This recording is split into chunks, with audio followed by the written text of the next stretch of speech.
कपिल देव भारताचे विश्वविजेते कर्णधार आणि बॉलिवूडची सुंदर अभिनेत्री सारिका यांच्या प्रेम कहाणीबद्दल आज आपण बोलणार आहोत, जे ऐकून अनेकांना धक्का बसला. कपिल देव यांची चांगली ओळख अभिनेता मनोज कुमार आणि त्यांच्या पत्नीशी होती.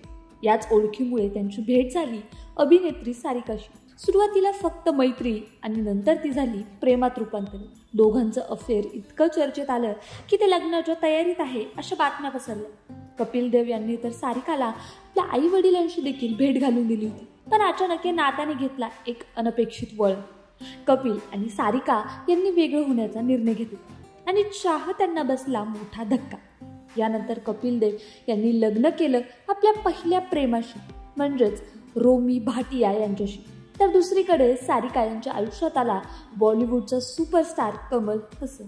पण इथेही नशिबाने त्यांच्याशी खेळ केला. लग्नाआधीच सारिका गरोदर राहिल्या आणि त्यांनी मुलीला जन्म दिला. 2 वर्षांनी अर्थात 1998 साली सारिका आणि कमल हसन यांनी लग्न केलं.